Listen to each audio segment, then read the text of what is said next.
Fala aí, pessoal, beleza? Estou aqui fazendo essa regravação agora com alguns ajustes e tentar ser um pouco mais pontual sobre o vídeo que nós fizemos na última semana, mostrando um pouco de práticas que a gente leva para o dia a dia, né, no desenvolvimento prático de apps, tá? A primeira coisa que eu queria poder contar sobre é que eu vou focar aqui um pouquinho em algumas libraries, né, algumas bibliotecas que auxiliam bastante esse desenvolvimento, e também contar um pouquinho de algumas estratégias que a gente às vezes pode sofrer no meio do caminho, tá? Bom, então eu vou começar aqui. A primeira library aqui que eu acho que é muito válido ser aplicado, e novamente o desenvolvimento não é focado para Xamarin, né? É focado em .NET, essa library. É uma library chamada Poly, tá? O que é o Poly? O Poly é uma biblioteca que permite a gente trabalhar com algo em cima de resiliência, tá? Então, pensando em aplicativos que comumente se comunicam com back-end, faz bastante sentido a gente ter uma tratativa baseada em esperar e tentar com um número fixo de vezes, sofrer uma interrupção abrupta, caso a gente identifique que pelo excesso de tentativas já é prejudicial, né, ao flow ou ao próprio aplicativo e sistema operacional em si. Enfim, então o Poly ele dá para a gente a possibilidade de construir, né, vamos colocar um wrapper, né, em cima de um código que nós vamos executar e esperamos que alguma coisa aconteça, tá? Então vamos lá. Nesse nosso exemplo aqui que eu tenho, no meu caso aqui eu deleguei uma série de policies ou políticas, tá? Então o poly ele vai estar sempre direcionado a duas coisas. Primeiro, ele vai estar a um handle de uma exception, ou ele pode estar a um handle de um resolve, tá? Ele pode estar esperando o resultado de alguma coisa, não necessariamente uma exception, tá? Nesse meu caso aqui eu apresento só policies que lidam com exceções, tá? Sejam elas exceções próprias, no caso no connection present exception, não é uma exceção do framework, ela é uma exceção do contexto da aplicação, ok? E uma hora que eu lido, né, com esse resultado ou com essa exceção, eu tenho a possibilidade de fazer algumas coisas sobre. Nesse primeiro exemplo aqui eu tenho um fallback async, tá? E o que isso quer dizer? Isso quer dizer que eu posso controlar o fluxo de um algoritmo que vai ficar encapsulado por essa política. No caso de no connection present exception estourar por um motivo do flow do código ou por um throw forçado, eu tenho como não quebrar o fluxo, né, e o designer e o que você quiser levar mais à frente de quem chamou essa policy para ser executado através do fallback async. Isso quer dizer que o, o bloco de código que foi executado dentro dessa política, se estourar a no connection present exception, desculpa, isso quer dizer que ele vai interceptar e eu vou poder agir de duas formas. O fallback async me permite uma execução por um caminho, vamos botar assim, lado direito e um caminho lado esquerdo. Paralelamente eu posso executar duas coisas, tá? Que são assíncronas, por mais que pareça bizarro. Então eu posso direcionar um log, por exemplo, se a minha aplicação tiver um, né? E eu posso continuar o flow de execução para o meu usuário. Aqui nesse caso eu represento isso por uma chamada ao esconder um load na tela e exibir um toast com uma possível mensagem para comunicar ao usuário que houve um erro, tá? Mas eu poderia, por exemplo, retornar um objeto nulo dentro de algum null pattern, ou enfim, ou algum valor que signifique uma tratativa de erro para sua aplicação. E como eu falei, eu posso seguir ainda uma boa prática de telemetria de software através da telemetria escolhida ou for aplicável para o seu cenário, ok? Outra coisa bem bacana também que eu tenho, eu posso criar, como eu falei, políticas baseadas na retentativa, tá? Então, novamente, eu posso lidar com uma exceção do HTTP, por exemplo, numa chamada com HTTP client, e aplicar o wait and retry, ou só retry se eu quiser, tá? Só que nesse meu caso aqui eu quero que ele tente um número de vezes fixas e ele vai ter um cálculo, né, exponencial em cima do valor atual da tentativa para que ele aguarde, para tentar novamente. E caso, por fim, ele tente isso não ocorra de alguma forma, eu vou poder capturar a exceção, a quantidade de tempo total aguardada e esse context, que é basicamente o que foi executado pela minha policy, tá? E novamente eu vou poder fazer as execuções tal ou qual preciso aqui, tá? Dessa vez não havendo a separação de caminhos, né? Porque eu só tenho um único flow, que é ok, deu erro, o que você quer fazer, tá? Eu posso criar policies de timeout, tá? Isso quer dizer que é basicamente como se você fizesse aquele start counter que você quer, enfim, finish counter, tá? Então ele vai executar um counter dentro do bloco de código que você está rodando. Se aquele bloco de código demorar mais tempo do que o que você setou, timeout, ok? E como eu falei, assim, você pode construir uma série de outras policies baseadas no que você necessitar dentro do escopo da sua aplicação, ok? A ideia do poly, ela não é diretamente explícita ao ponto, mas ela passa muito próximo da ideia do try-catch, tá? Não quer dizer que se eu usar o poly, eu não preciso usar try-catch, mas se eu usar o poly de uma maneira bem refinada, eu chego muito próximo de não usar mais try-catch na minha aplicação. E eu não estou dizendo que try-catch é ruim, tá? E o poly é melhor, enfim. É uma abordagem que eu gosto, e é uma abordagem que eu acho que faz sentido trazer para o seu aplicativo, para a sua aplicação, né, a questão de resiliência, onde ela precisa se conectar com outras partes, né? Isso eu acho bem bacana. Outra coisa muito bacana aqui é que vocês podem perceber que eu tenho a construção de um número bem grande, né, de policies, né, baseado em algumas exceções, enfim. E uma coisa que ele me permite criar um wrapper dessas policies, ou seja, dentro do que faz sentido no fluxo, fallback deve respeitar um wait and retry, enfim, assim vai. Eu posso encadear, né, essas policies todas. Então, é basicamente como se eu estivesse alinhando try-catch, né? O que, se você for pensar, não é uma coisa boa. Mas aqui, como é thread safe, isso não vai ser um problema para mim, né? E nem uma prática. Então, seguindo um flow de respeito das policies e do fluxo do seu aplicativo, isso aqui é fantástico, tá?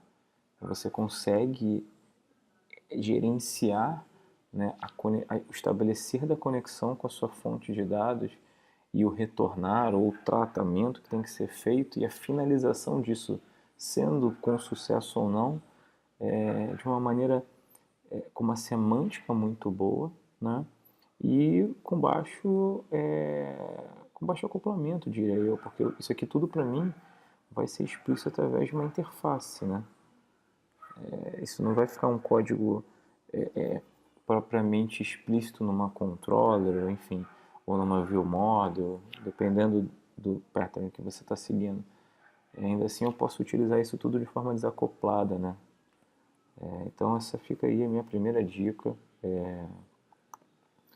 o desenvolvimento com Poly, tá? É uma biblioteca excepcional, tá? E ela é compatível já com o NetStandard, então acho que cabe bastante para projetos mais novos e para projetos legados que queiram sofrer alguma melhoria nesse sentido. Bacana? Bom, então Policy nós entregamos. Bom, outra que eu vou dizer aqui também que faz bastante sentido para mim, embora até revisionando ela em conversa com nosso querido William do Monkey Knights, é o refit, tá?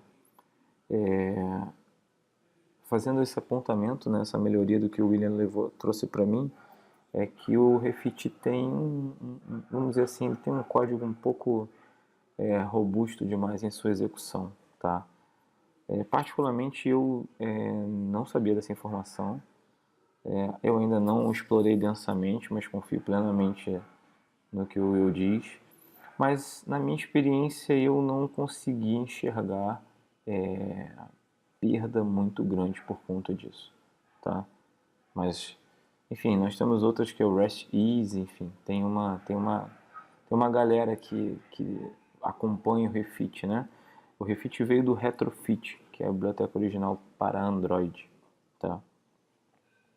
Então, novamente, a gente tem a aplicabilidade aqui de uma biblioteca que não serve só para projetos mobile, tá? Ela atende também para projetos, no geral, .NET. E qual é a ideia do Refit? A ideia do Refit é você fazer uma abstração no que você tem de chamado HTTP Client, enfim, para os endpoints de destinos a ser consumidos numa API, ou num servidor remoto, ou num serviço remoto, certo? Novamente, melhorando a semântica, melhorando a testabilidade, ok? E cobrindo bastante cenário baseado em conexões via HTTP Client. Então, como é que a gente usa o Refit? O Refit você usa através da criação de uma interface, tá? E você vai, enfim, apontar todos os métodos que determinam chamadas que vão ser feitas a uma API ou serviço de back-end que você tenha exposto sobre HTTP, tá?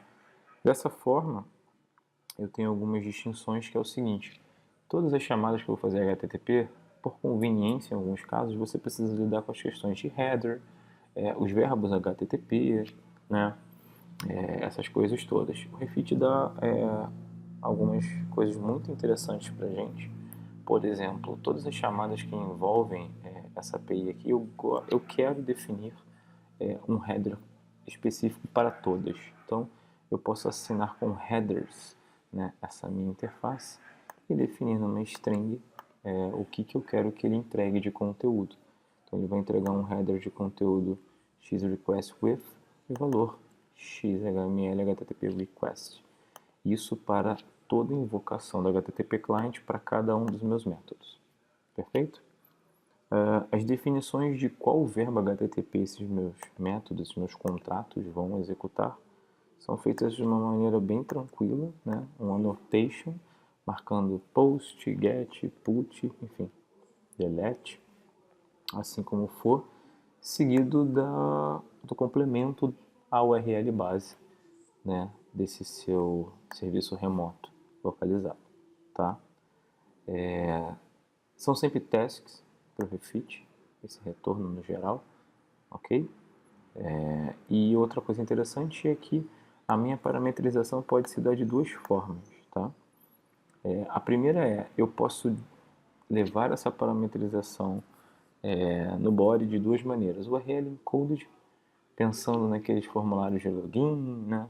Aquela informação que você tem mais sensibilidade em trafegar, ou se eu quiser meramente dizer, ela pode ser ainda do tipo JSON, tá? Mas eu tenho essas duas possibilidades. E o meu outro ponto eu posso lançar tudo como um dicionário, tá? Baseado em chave e valor, onde eu tenho a string sendo o nome do campo do JSON e o object, o valor que vai ser atribuído àquele campo do JSON.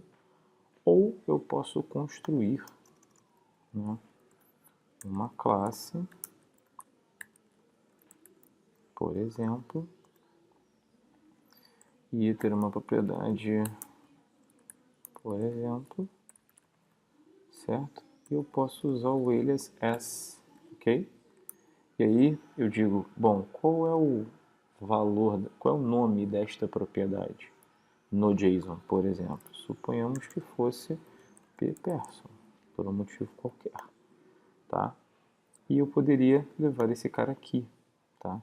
Então eu poderia ter esse sujeito aqui como person p. Então ele ia usar desta anotação para serializar esse cara, ok? E eu ainda posso, se eu quiser aqui também, serializar essa resposta, tá? Sei lá, ela pode se chamar result, beleza? Isso é uma possibilidade também. Então, se você quiser manter ainda as coisas mais alinhadas com o seu mapeamento, o seu modelo, o seu domínio, isso tudo é possível, tá? Mas eu particularmente não tenho nenhum problema nessa forma de conteúdo. Bom, eu ainda posso entregar os headers por método no contrato, nada me impede, ok? E eu tenho uma outra coisa muito legal aqui também que eu posso fazer, que é o seguinte: eu posso passar query strings, caso eu tenha, por exemplo, um get. Então vamos abrir um get aqui, por exemplo, aqui tem um get, certo? E esse get eu posso entregar uma query string, correto? Só que perceba que nessa query string eu tenho algo bem curioso, que é o seguinte: eu tenho um valor entre chaves. Isso quer dizer para ele o seguinte: esse valor entre chaves, a primeira coisa que ele vai tentar fazer é, na assinatura do método desse contrato eu tenho um nome de propriedade similar? Tenho. Então ele automaticamente vai substituir. Isso quer dizer que quando ele fizer a chamada HTTP e der o GET para essa URL, esse valor que vier em file name vai vir automaticamente para cá, sendo substituído, tá? Então isso é bem bacana, para você ter, enfim, mais flexibilidade de consumo da sua informação. Outra coisa legal também é acerca de poder passar headers específicos para cada uma das chamadas provenientes desse contrato. E nesse header aqui, eu posso passar o que novamente for conveniente para a minha chamada. Nesse meu caso eu tenho um cookie, mas eu poderia passar uma authorization, tá? Se eu estiver falando de um consumo de uma autenticação baseada em um auth, correto? Nesse meu caso aqui, eu quis simplificar com a criação de um header de nome cookie, tá? Que possivelmente será entregue um cookie nesse HTTP, tá? E como é que fica o consumo dessa informação, né? Como é que o código em si vai trabalhar com isso? Bom, a declaração que você tem para utilizar é basicamente o seguinte: o REST Service, né, que faz parte da Refit, você vai dar para ele a hidratação baseada na sua interface construída. Então esse cara aqui todo vai hidratar meu objeto API com uma classe criada, né, em tempo de compilação, em tempo de execução, desculpa, CodeFC Real App API, beleza? E eu gosto também de mostrar aqui que uma das assinaturas mais usadas para esse cara aqui é simplesmente eu passar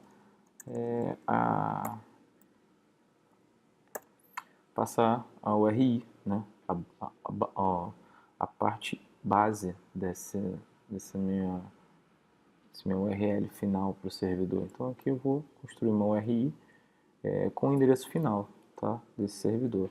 Mas se eu precisar, eu tenho a possibilidade de entregar uma nova instância desse HTTP client, entregando, por exemplo, um handle diferenciado. Se assim for o caso, se você tiver, por exemplo, uma questão de autenticação específica, pode ser em cookie, pode ser, enfim, uma autenticação baseada em um auth dynamic, eu ainda tenho essa possibilidade de entregar um handle específico, tá? Ou seja, uma instância nova desse HTTP client. Bacana? Então, uma vez que você tem essa semântica aqui entregue, esse objeto vai ser hidratado com essa interface, ok? E os consumos são simples como o consumo de qualquer outra interface, né? Enfim, um método e suas propriedades, tá? Como eu falei, eu utilizo as propriedades baseadas em dictionários string e object, marcando como string o nome da propriedade do JSON e o object o value desta propriedade. Bacana? Cara, eu super indico o Refit, o REST Easy, enfim. Eu acho que, novamente, facilita bastante, dá um trabalho bem bacana, tá? E vale a pena, tá? Facilita bastante. Legal? Bom, vou seguir aqui.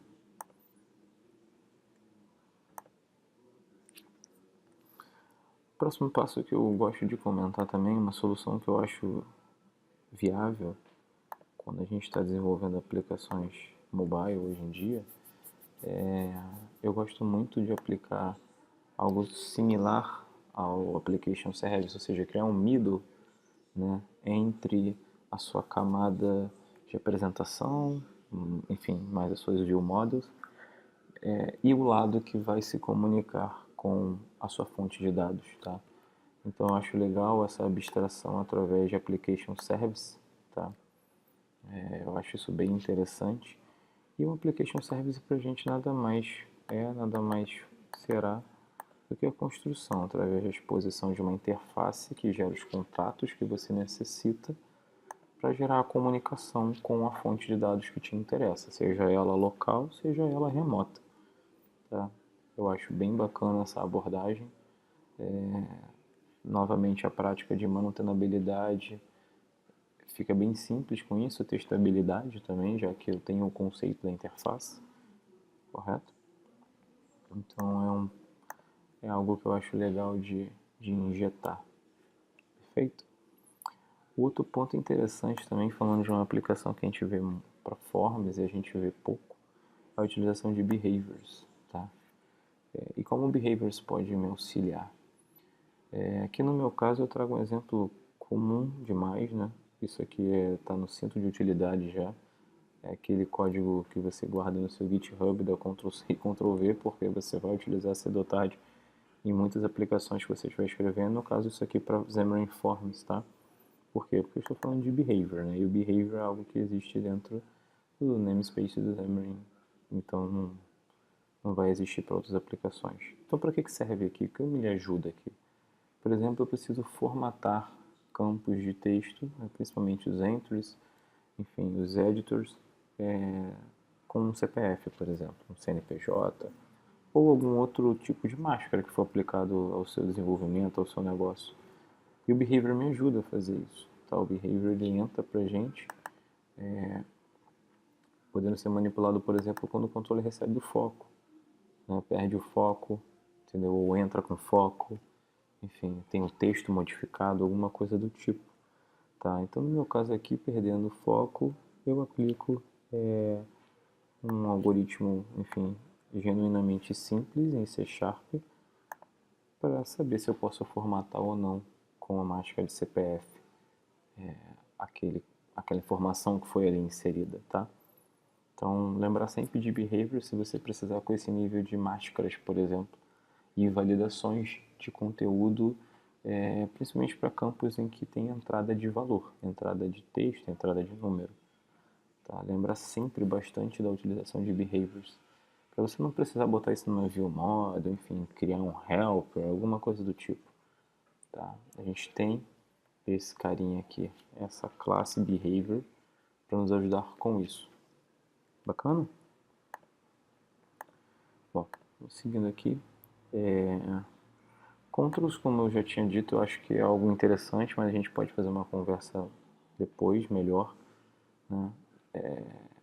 Tem bastante material aqui que é de aprendizado, tem bastante material aqui de coleta, de outros conteúdos lançados na internet, de gente que faz coisa genial, que auxilia bastante, tá? Bom, converters. Converters é algo que é muito útil, e a gente vê a galera usar pouco, tá? E aqui tem um twist, né? Tem um pulo do gato que veio de uma conversa com a galera da Xamarin fazendo um aplicativo de esporte que eles deram de exemplo, tá? Isso rolou em alguma aula da Xamarin University, eu não lembro, isso faz algum tempo. Existencialmente, o converter é qualquer classe que você tem na sua aplicação, né, que herda a Ivalue Converter, vai implementar essa interface. Ok? Essa interface, dois métodos. O converter e o convert back, ou seja, leva para algum tipo e pode voltar ao contrário. Tá? Só que qual é o pulo do gato aqui? O pulo do gato aqui é a utilização desses caras baseados nessa linha 348, por exemplo, aqui. Que é o seguinte, eu vou passar como estático a utilização do meu converter para toda aquela minha view que for consumir. Isso quer dizer o quê? Pensando num flow de navegação, que você está indo da página A para a página B, e a página A usou um converter, se você der um back e ele é estático, ele já está lá, disponível para ser consumida, porque aquela página já estava no stack. Ele não vai precisar instanciar novamente aquele cara para consumir, né? E como é que fica isso? Você tem um pouquinho de diferença. Por exemplo, aqui eu tenho uma página, né, um Zen, uma content page, correto? E essa content page aqui eu tenho a utilização do meu converter. Perfeito? Com a utilização desse converter sendo estático, eu posso usar a palavra reservada do Zen, o x2.static, e usá-la. Né? Usar essa instância que eu crio aqui, que nada mais é do que a própria classe que implementa o iValue Converter, ou seja, o próprio converter em si. E isso garante para mim um consumo menor de memória sempre que eu utilizo converters, tá? E se você seguir uma das próximas práticas que eu vou falar aqui, converters vai ficar cada vez mais útil e vai ser cada vez mais utilizado nas suas aplicações. E esse recurso de me basear na instância estática do converter que eu precisei para aquela minha página, esse salvar de poucos bytes vai fazer diferença no final. Perfeito? Então, sempre lembrar de, poxa, eu vou fazer um converter. Ah, mas por que eu vou fazer um converter, Rodrigo? Por exemplo, eu tenho aqui, enfim, um controle. Eu não vou entrar em detalhes agora porque eu vou falar à frente dele. Nesse controle, essa minha propriedade aqui, ela provavelmente, né, só pelo nome, eu posso dizer para vocês que ela vai ser um booleano. Mas o modelo que atende essa minha página aqui, a ViewModel, entrega para ela um cara desse tipo e esta propriedade. Este tipo para esta propriedade, essa propriedade é um enum. Essa propriedade não é um booleano. Então, ao invés de eu construir todo esse arranjo de lógica dentro da minha ViewModel, eu mantenho, né, a semântica bem condizente com o meu negócio, com o meu domínio, porém me utilizo da linguagem para converter o valor que vem para cá para algum valor baseado em booleano. Então eu tenho o recebimento do objeto, né, em value, e eu tenho a conversão dele para o tipo esperado, ou seja, aqui é um trabalho assertivo. Eu sei que esse cara vai ser usado em condições em que o valor entregue é o valor do tipo esperado para ser convertido. Então eu faço um cast, né? Faço um box aqui e comparo. Beleza, esse valor convertido agora é desse valor do enum? E aqui eu entrego uma resposta booleana para esse cara. Então no final esse valor aqui vai ser convertido para um true ou false, que é o que esse meu sujeito aqui espera, provavelmente, a sua propriedade bindable que foi criada. Então, assim, novamente, ressaltar a importância de converters, tá? Por quê? Você vai manter sanitizado as suas classes de domínio, suas classes de modelo, e você vai ter uma boa utilização da memória disposta para o seu aplicativo se você seguir essa pequena regrinha, né? De lembrar de, depois de você implementar o converter ou o converter back, você lançar uma propriedade estática, né, da própria classe, do tipo da própria classe, levando o nome que você quiser, tá?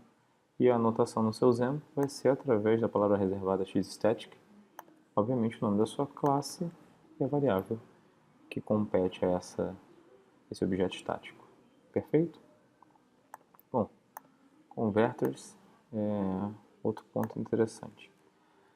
Segunda coisa que eu vou falar também aqui, desculpa, alguma delas, eu vou falar aqui, é o Data Template Selector. Tá? O Data Template Selector também é outra coisa que eu vejo ser muito pouco utilizado e cabe em bastante situações, principalmente em aplicativos que têm um nível mais corporativo. Tá?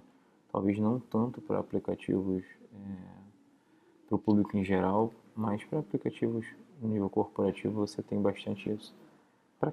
Qual a riqueza do Data Template Selector? O Data Template Selector traz para a gente uma riqueza incrível na construção dinâmica de estilos para os seus list view.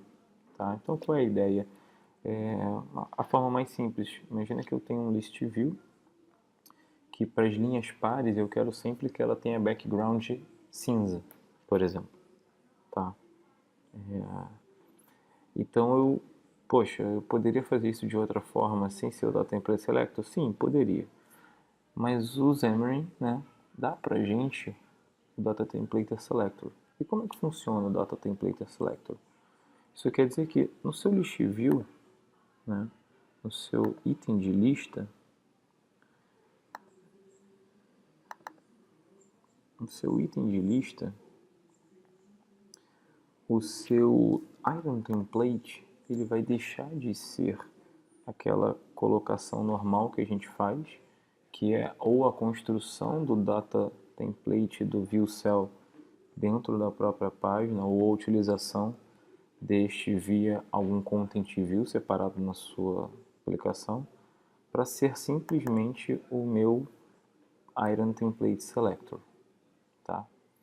Que é representado aqui através do Static Resource, que aqui está lançado no meu dicionário de conteúdos.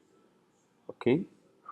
Uma vez construído isso, isso quer dizer que quando esse list view aqui receber o seu source, o conteúdo que vai hidratar as células com os valores esperados, ele vai chamar esse cara para determinar qual vai ser o view cell, né, a ser atendido para a célula que está sendo montada naquele momento. Tá? Então, como isso funciona? Esse cara funciona dessa forma. Isso quer dizer que, na hora que o meu list view receber o source dele, a cada célula ele vai vir para cá esse método, essa minha classe que recebe, que implementa Data Template Selector, né? Ou seja, herda de Data Template Selector, ele vai executar este método onSelectTemplate contendo o item da célula, ou seja, o objeto que está para aquela célula. Lembrando que se o meu list view recebe uma coleção de pessoas, esse object item é uma pessoa, tá? E o object container, que nada mais é do que o próprio list view, correto? Então, nesse cara aqui, por exemplo, eu posso fazer a minha lógica, tá? No meu caso aqui eu me baseei numa propriedade do tipo modelo, e baseado nisso eu aplico um template, eu aplico outro. E aqui eu falei, aqui contém um template de fato daquela lista, o view cell, que representaria a distribuição dos objetos para aquela célula, tá? Então, seguindo a minha organização, eu teria esse cara dessa forma. Então você vê que o incoming data template para mim é um policy item incoming cell e o outcoming data template é um policy item outcoming. Tá? E esses caras aqui nada são, nada mais são, nada serão do que o meu view cell. Tá? É isso. Então, essa seleção dinâmica que você precisa fazer ou precisará fazer para um conteúdo de lista, né, para aplicar um estilo numa célula baseado numa informação que está vindo naquele objeto que vai hidratar todas as propriedades dos campos daquela tela, você pode fazer isso de forma performática e totalmente condizente com ferramentas que o Xamarin dá para gente. Data Template Selector. Então não se esqueça de tentar isso numa próxima abordagem que você tiver de trabalho dinâmico de montagem de layout de list view. Bacana?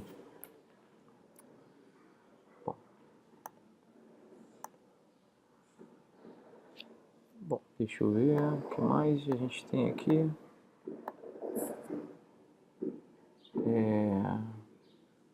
Bom, list view a gente pode cobrir bem dessa forma. Existe uma coisa legal para falar um pouquinho mais disso aqui, mas eu vou seguir para o próximo, que vai se misturar o assunto. O próximo caso é o seguinte, é você pensar sempre em componentizar bem as suas interfaces. E o que é esse componentizar bem as suas interfaces? Tudo aquilo que se tornar comum, ou tudo aquilo que você olhar e pensar que vai ficar muito volumoso, todo aquele texto plano de interface na minha view, no meu Xamarin, desculpa, a minha view, eu posso componentizar isso? Ah, tá, posso, mas eu não tenho ideia do que é esse componentizar, Rodrigo. Porque o componentizar nada mais é do que você construir controles para aquilo que você precisa, ou seja, você agrupar aquela informação, né, baseado em controles que você vai expor na tela do usuário em um controle interno. Então, por exemplo, esse sujeito aqui, né, ele nada mais é para mim, tá bom, do que, desculpa,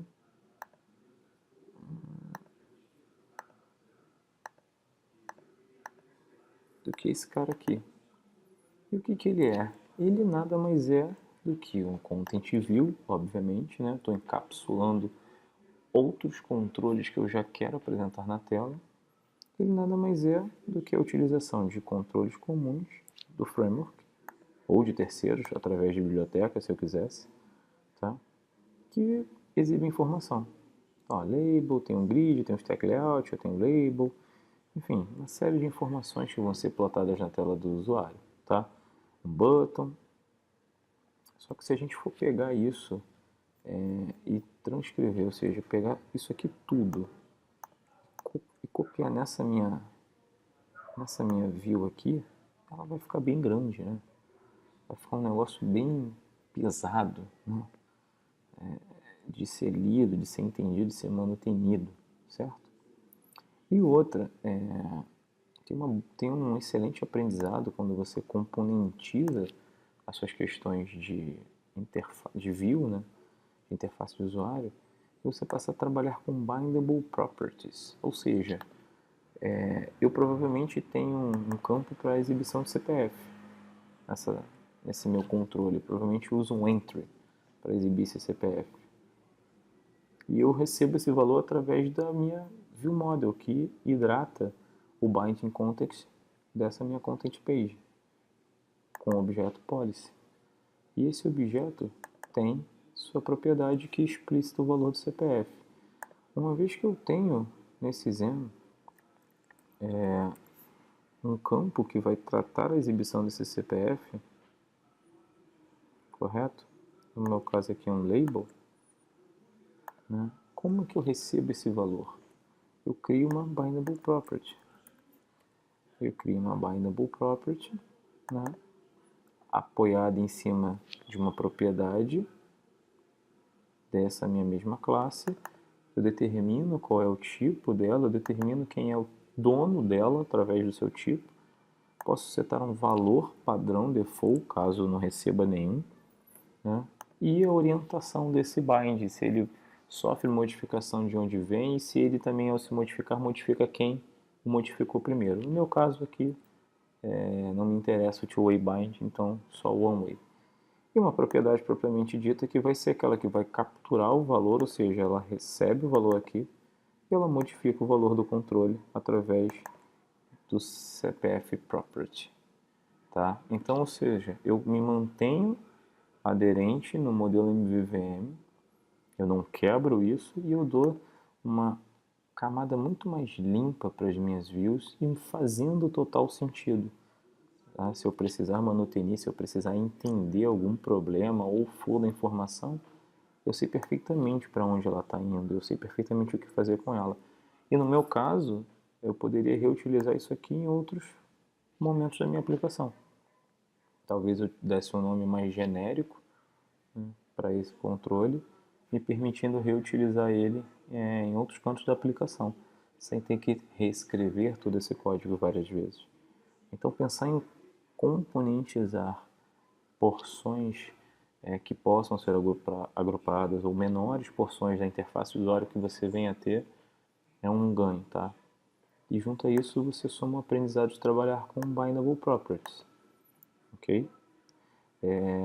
Eu ainda acrescento que isso aqui pode incorporar você ainda uma outra melhoria, que é nesse seu controle, através da bindable property, você ainda pode trabalhar em cima do controle, ou seja, você pode manipular valores como altura, largura, o posicionamento, tá? Então imagina que você tem um list view e esse list view você quer manipular a altura baseada na quantidade de registros, tá? Se ele já não tiver encaixado em um content que seja do tipo auto layout, mesmo que essa palavra não exista, tá? Mas funciona.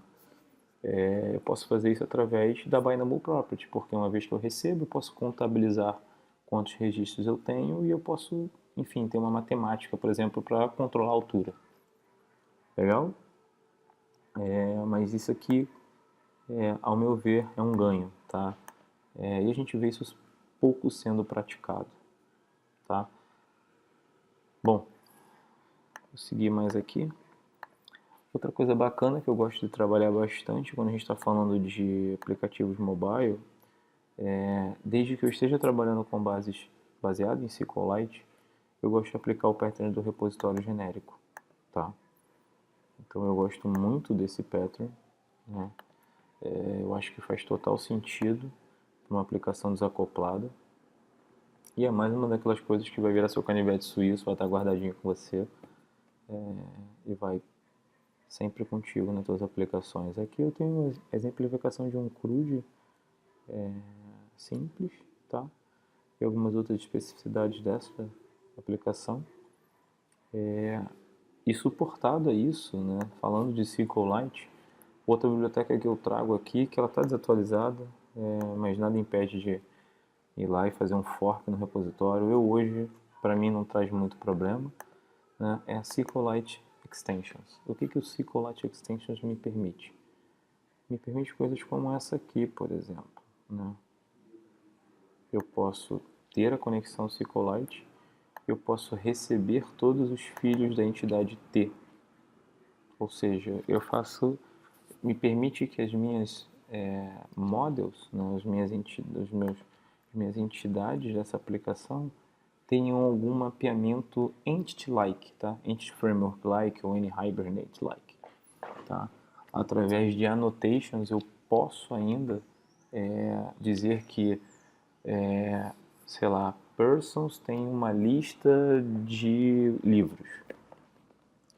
E desde que esse annotation esteja bem feito, seja one-to-many, nas propriedades corretas, eu indique uma propriedade de navegação virtual para isso, ele sem modificar a sua base de dados, ele vai através de reflection apurar isso e vai conseguir get with children, se eu passar aqui person e eu existir uma lista de books em persons e se tiver com a annotation correta, ele vai trazer persons e sua lista de books.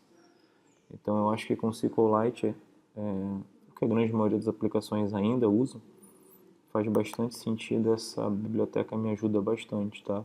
E ela também traz bastante simplicidade no insert. O insert também pode ser feito do pai com os filhos.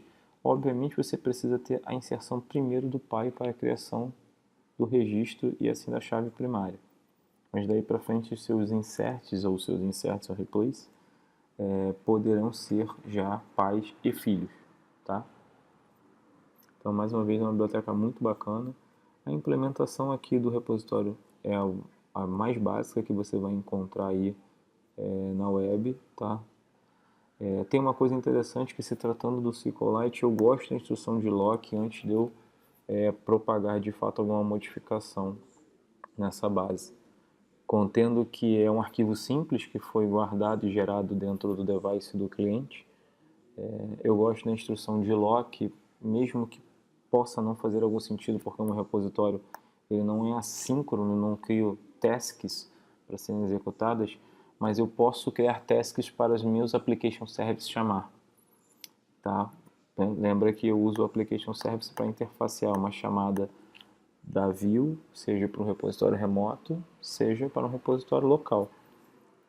Então eu gosto da instrução de lock para não permitir concorrência, enfim, sobre escrita e algum estouro de buffer, de pilha, alguma coisa do tipo. Tá? Então indico isso como uma boa prática para tratos de repositório com SQLite.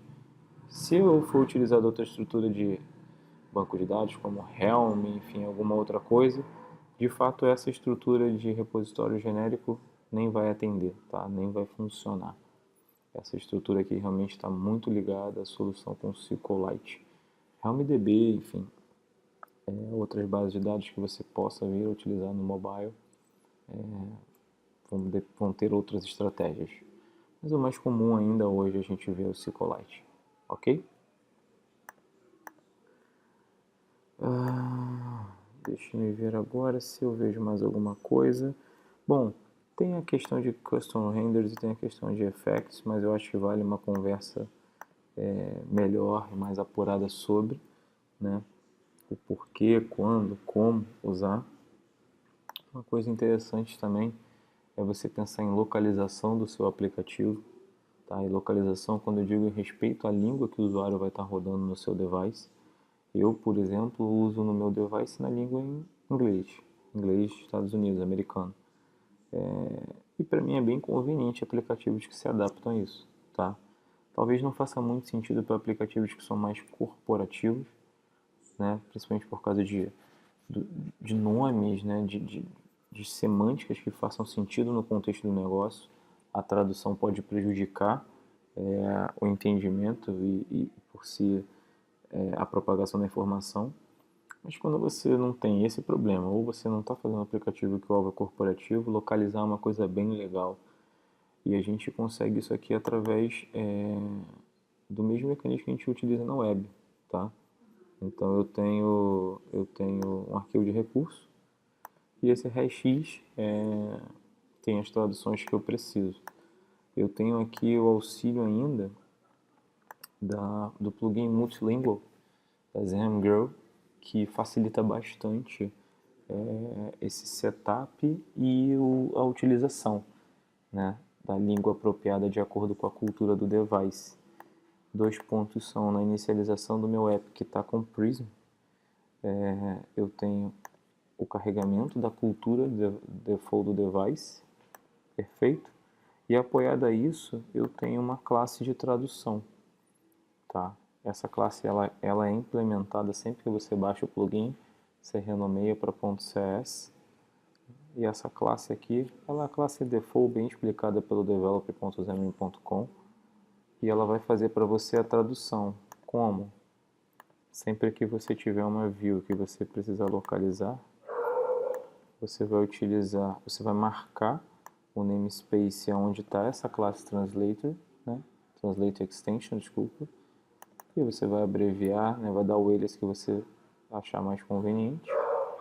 E no caso, quando você precisar, através do alias que você escolheu como conveniente, o método translate, que é o método que está dentro da classe translate extension, tá? Ele é o cara que vai fazer a tradução desse cara aqui.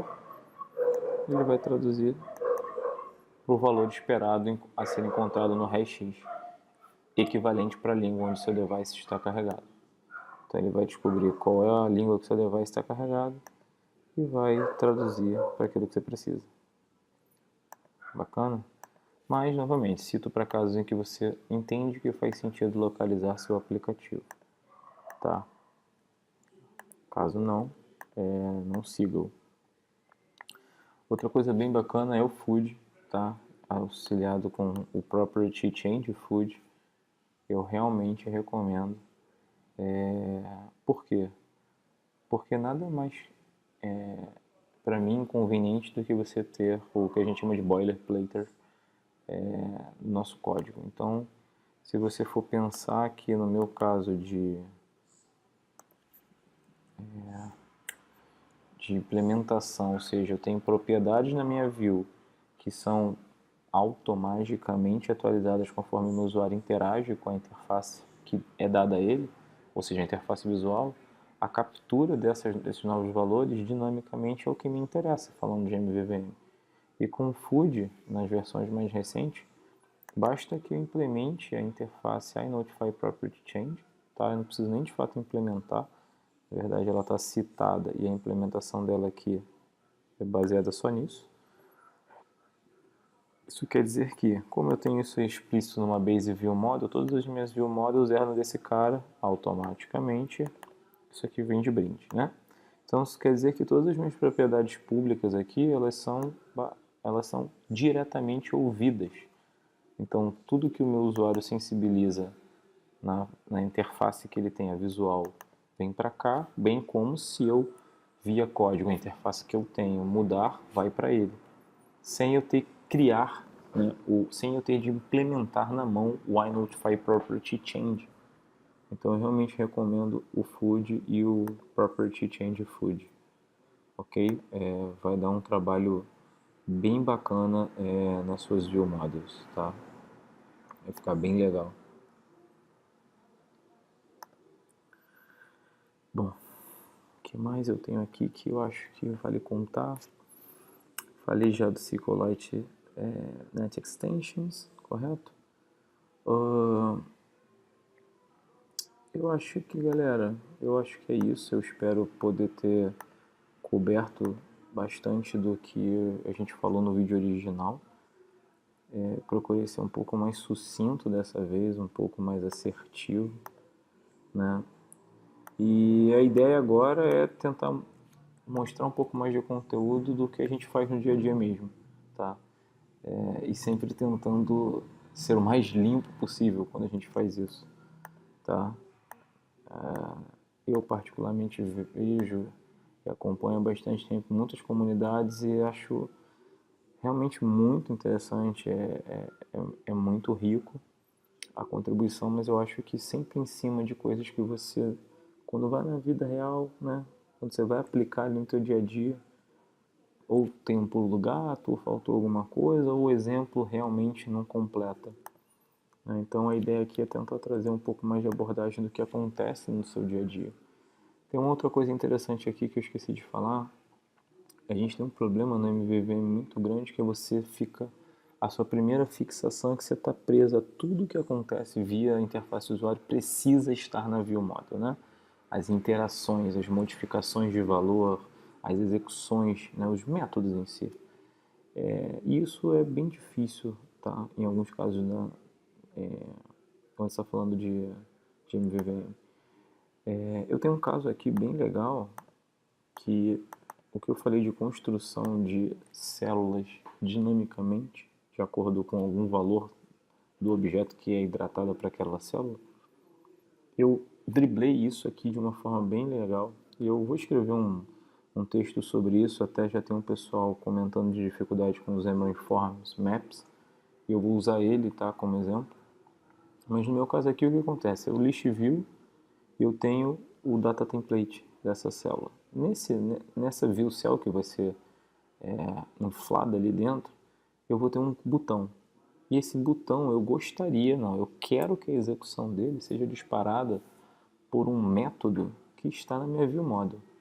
Só que acontece, quando você tem a hidratação de um list view, o source dessa lista ela é a coleção daqueles objetos que ali foram. Então, se eu tenho uma lista de pessoas, né, cada item de uma célula é uma pessoa. Então, cada binding context dessa célula é pessoa. Se a gente for olhar no mapa, isso quer dizer que eu tenho uma view e um list view lá dentro. E esse list view tem uma célula. Essa célula tem binding context de pessoa. Só que a execução do botão está na view model, que é binding context da view. Caramba, como que eu alcanço esse cara? Nesse meu caso aqui, criar um base custom cell que herda de view cell resolveu o meu problema. Eu vou contar detalhes maiores como é que fica isso aqui utilizando a abordagem lá do Maps. Mas por alto, basicamente eu tenho um objeto aqui que na hora que eu faço a seleção baseada em alguma propriedade desse objeto que vai hidratar a célula, como eu ainda estou entre a comunicação do list view e a montagem da célula, eu consigo ver o binding context do pai, ou seja, do pai do list view, que é a página. Então eu consigo pegar o binding context. Então, ou seja, o método do botão que preciso executar, eu tenho como chamar, sem quebrar o meu MVVM. Tá? É uma abordagem bem bacana. Para mim foi um senhor diferencial, era algo que precisou brotar, tá? Foi um apurado, um compilado de leitura, de fórum, de tudo mais. Mas saiu uma coisa bem bacana e está no meu centro de utilidades agora. E eu vou compartilhar com vocês aí através de um conteúdo mais direcionado para isso. Legal? Bom, é isso, galera. Espero que ajude vocês de alguma forma. E no que mais que vocês precisarem, a gente está aí. Falou? Obrigado.